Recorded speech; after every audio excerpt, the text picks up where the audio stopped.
Hello, I'm Bentenuous, and welcome back to more Let's Play Riven. This episode's gonna be mostly story stuff, basically. Like, we're getting tons of story thrown at us all at once. So that'll be basically the entirety of this video. So, yeah.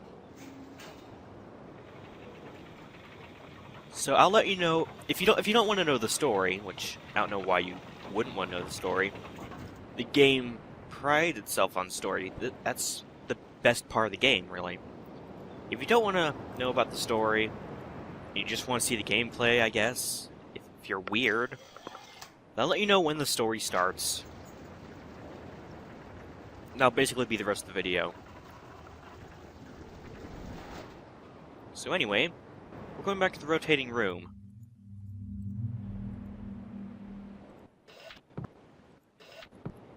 And over here is the staircase we raised up at the end of the last video. And here's the dreaded marble puzzle. Here you can see the outlines of the different islands, and you can see some weird marbles here. These marbles power the imager domes.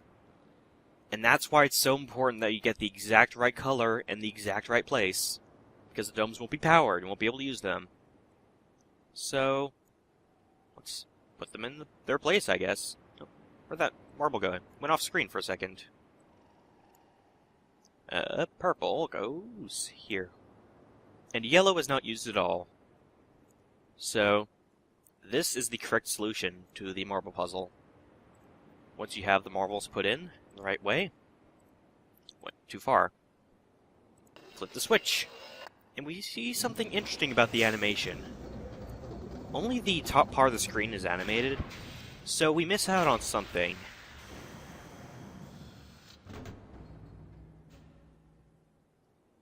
Bam! Suddenly the switch is down, there's a hidden button behind it. That part wasn't animated, so we didn't get to see that. Don't know if that's a bug or what, but that's how it happened. Push the button, and the machine springs to life. Aha! So, that's one of the biggest puzzles of the game. And boy, was it devious. Let's go back here. And go back the way we came from. And that was also a really weird way to say that sentence.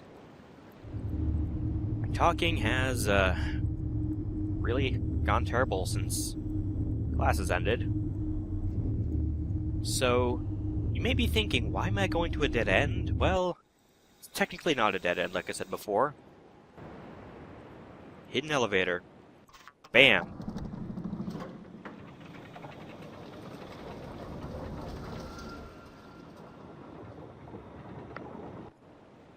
I was hoping to get to the place where you learned the number system for Denis, but after I timed out what would be in this episode, we're not going to get to that this time. And here is where you find out what goes with what.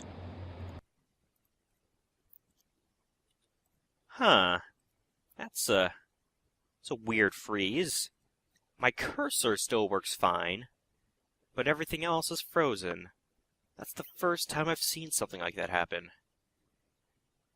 Alright, be right back. And we're back. Here's what you're supposed to do. Time it up, so get the golden symbol, which is how you find out which symbol goes with what imager. Man, doesn't that look familiar? Looks just like the golden dome on this island. Alright, now I'm going to explain the number system in the next video, hopefully. But for now, I'm just going to put in the code. Remember, this is not going to be your code at all. It'll be a completely different code since it's randomized.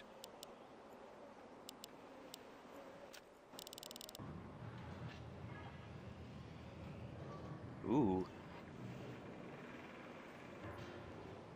A linking book? I think you can see that. Let's take a look at this age we're going to. Huh. Weird mountain formations.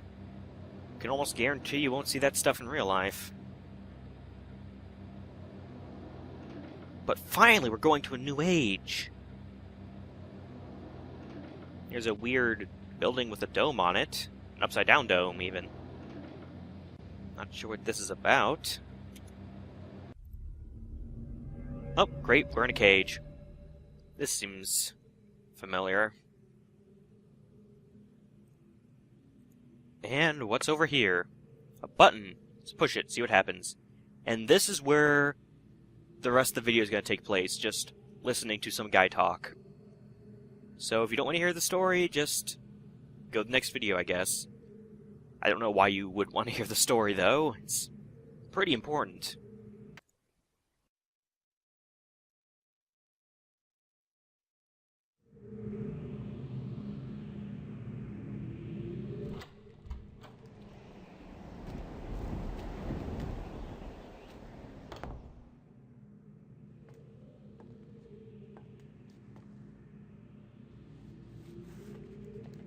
I apologize for the cage.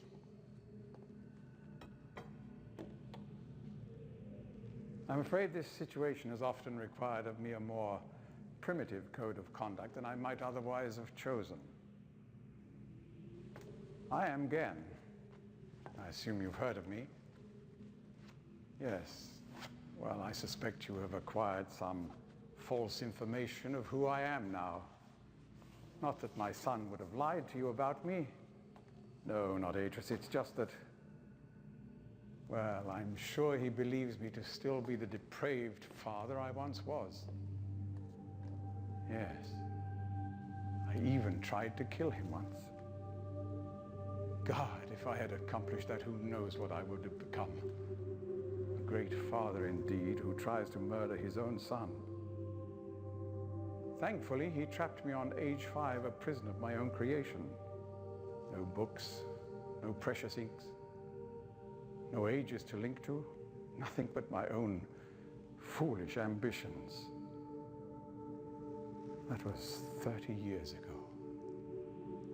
30 years, 30 lifetimes, what does it matter? No sentence could be too harsh for the man I was.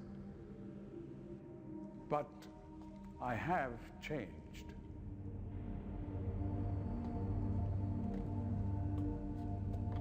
To be sure, the deeds of my past can never be completely atoned for, but my mission was an honorable one.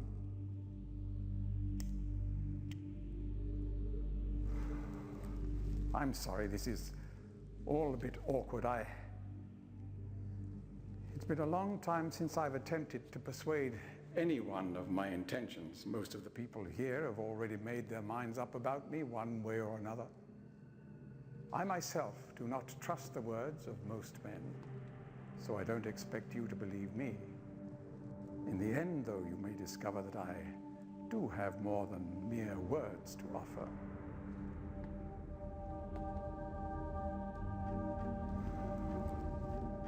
Atris's choice of punishment has been hard on the people of Riven, and many have suffered because of it.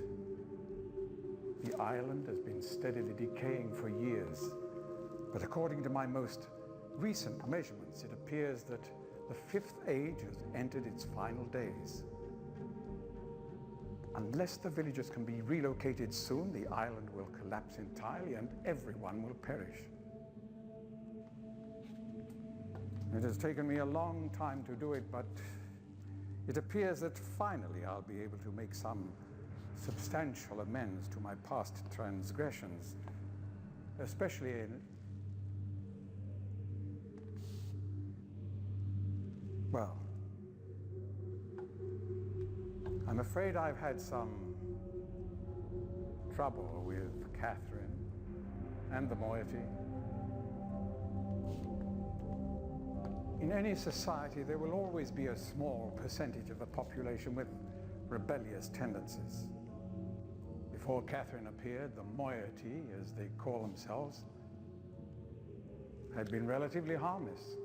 I mean, the natives here are a fairly violent people by nature, but I'd almost come to accept their presence. It seemed inevitable under the circumstances. Upon Catherine's return, however, their violence intensified considerably. It seems she's become some sort of religious savior to them. And as far as I can tell, she's come to believe this herself. So I've had no alternative.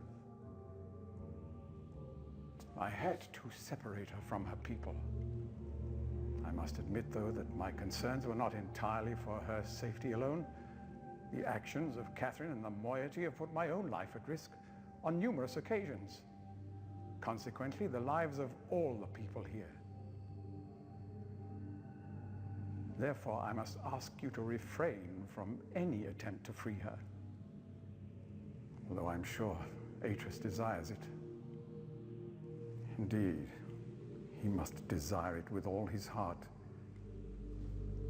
But he is completely unaware of her recent state.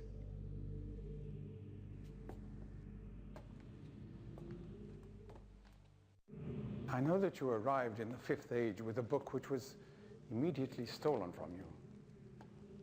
Needless to say, its reacquisition is of interest to me, though my personal history with the moiety does not give me much hope for it. Still, there is a chance you might somehow manage to retrieve it. If you do, I would ask for the safety of all concerned that you bring it to me at your earliest opportunity. Again, to be honest, my reasons here are partly selfish. There is so much yet to be resolved between Atreus and myself, especially in light of what has become of Catherine. In any case, my immediate concern is the completion of the sanctuary I've long promised to all the islanders.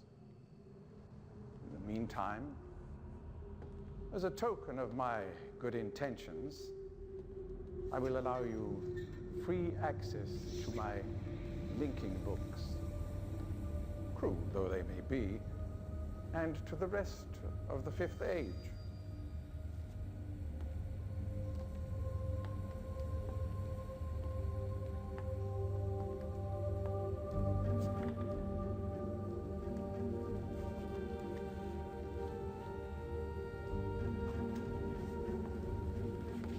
As for the stolen linking book, we should probably not meet again until you've recovered it. I will know if you succeeded, and will await your return.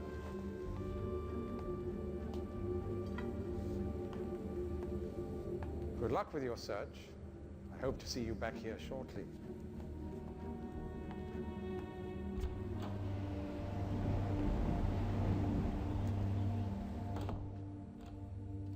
Alright, so that was a pretty huge plot dump right there.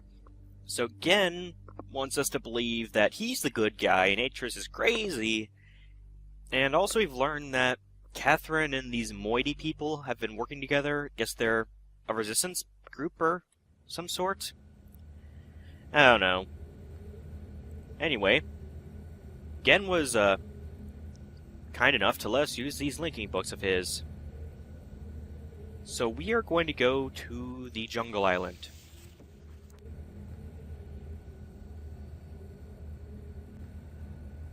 And also, I found out something kind of funny.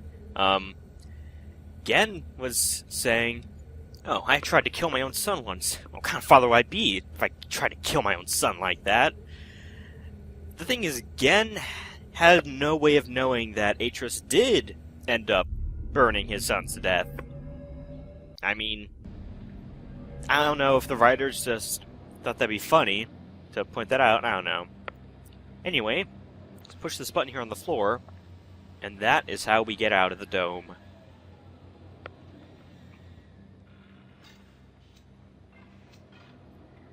Well, the video's getting kind of long, and I don't really want to go too much further. So I think we should stop for now, here in the forest. Get a pretty good view of the place. So, next time on Let's Play Riven, we're finally going to learn about the number system, which a few of the puzzles in the game do revolve around. So, yeah, I've been putting it off long enough, now we're finally going to get to see it. So, see you guys next time.